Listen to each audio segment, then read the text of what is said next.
So yes, I gave a speech with Joey this is Joey here, a few weeks ago, and I talked specifically about Joey and his history, at least as much of it as I knew.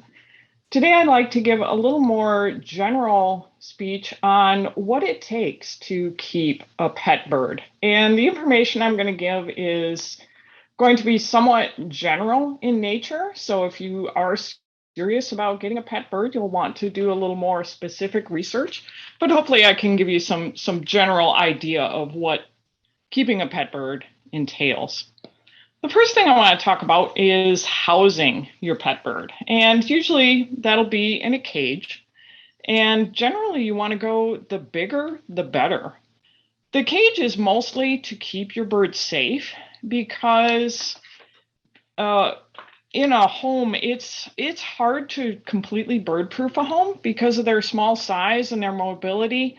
They can get into a lot of things. They can chew on electrical cords, toxic plants or materials, and they can also do some damage, at least some of the larger birds.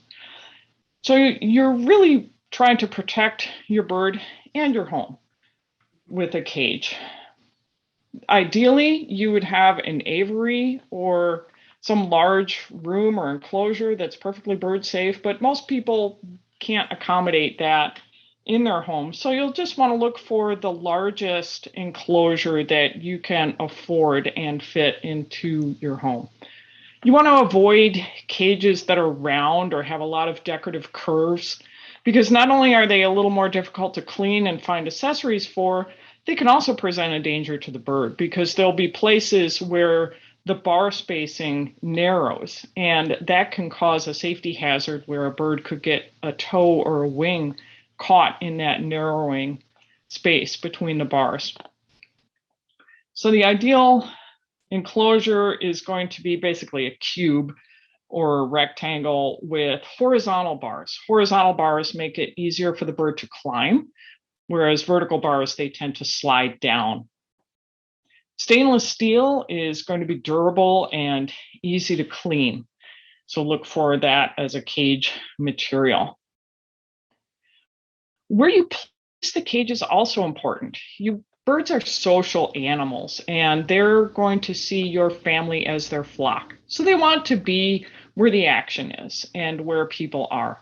You don't want them to be in a major traffic flow because they also need a place to retreat and rest, but in an area where they can still see you and be a part of the family.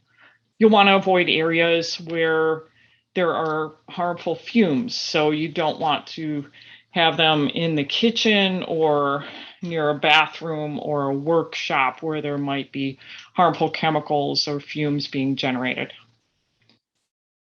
And they also need, most birds, 12 hours of relative dark and quiet so that they can get adequate sleep. So you want to keep that in mind as well when you place your cage. Some people have a separate cage or area for the birds to just to sleep in to provide that 12 hours of rest for them.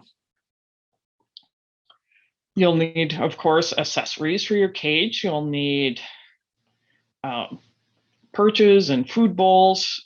Most cages come with these. You'll just want to make sure that whatever food and water dishes are of adequate size, appropriately sized for the bird, not too large so that they're not sitting in the dish and getting that food dirty, but large enough so that the bird can access their food and water easily. Stainless steel, again, is easy to clean and durable, though plastic dishes are acceptable for smaller birds that won't damage them. Perches should be large enough so that the bird's foot, when it's wrapped around it, the claws don't touch or overlap.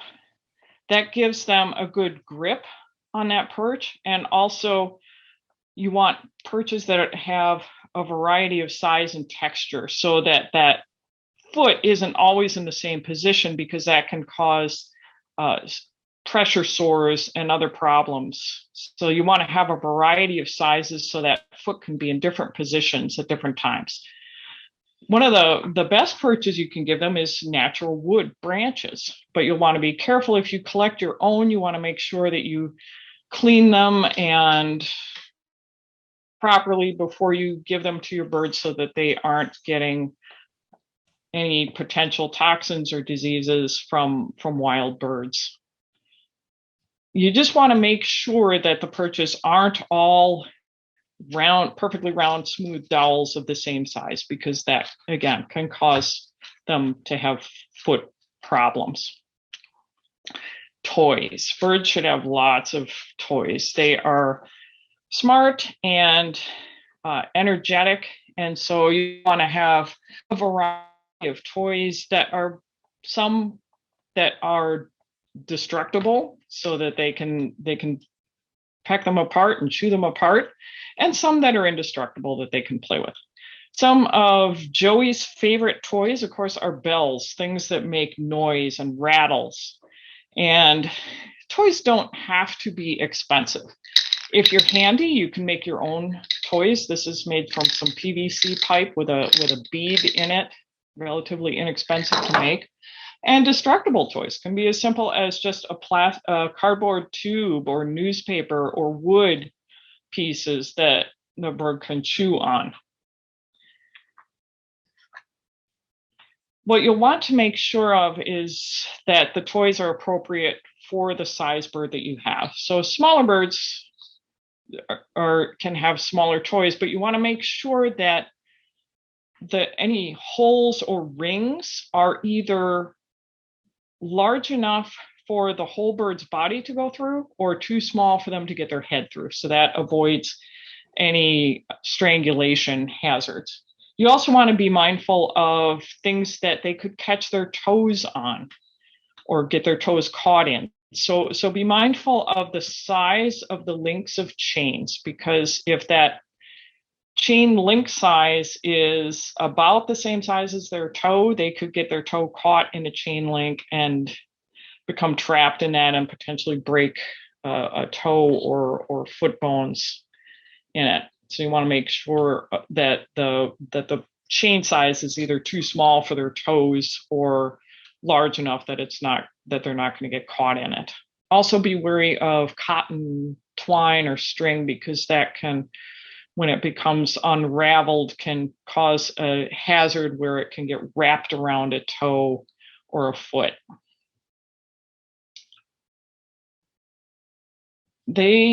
Birds can see in color, so colorful toys are fun for them. Some birds actually prefer particular colors. Joey seems to react strongly to red toys. He really attacks those with vigor. And birds can also see in ultraviolet, though I really haven't seen a lot of toys advertised that have ultraviolet patterns on them, and it would be impossible for me to tell if they did or not. Let's talk a little bit now about food, feeding a pet bird. And people often, when they think of feeding a bird, they think of seeds. That's the first thing that comes to mind. A seed diet, an all-seed diet, actually isn't the healthiest diet for most pet birds. Most parrots, hold on, I could not be prescient of Joey's actions. Like I said, he's acting a little bit more normal now. So trimming his head off. Just one moment, please. All right. Don't be quiet for a little while.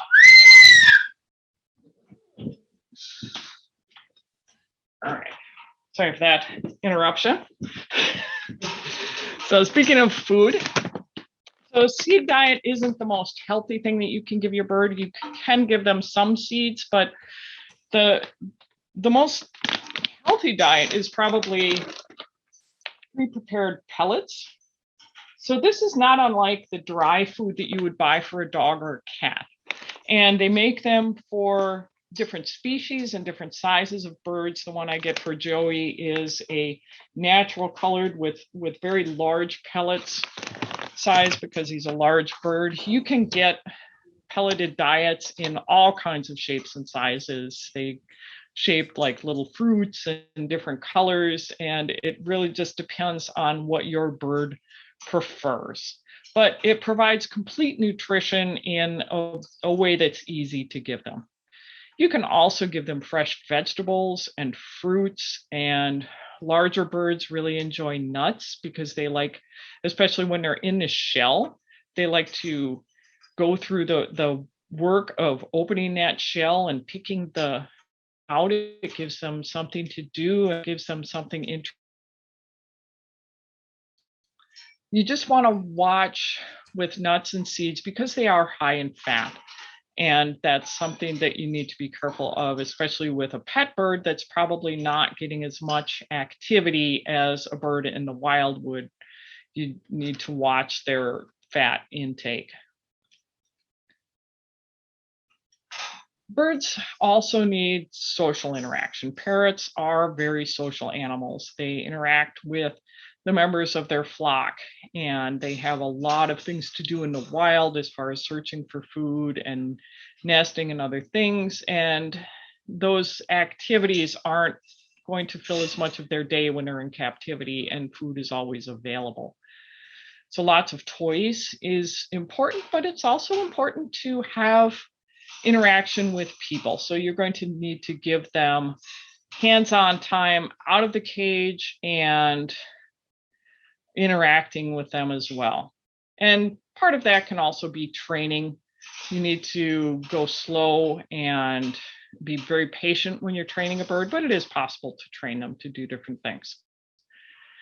I'm going to give you a few resources if you want some additional information on birds. One excellent book is called Feeding Your Pet Bird. So this gives advice on nutrition and different diets that you can provide your bird.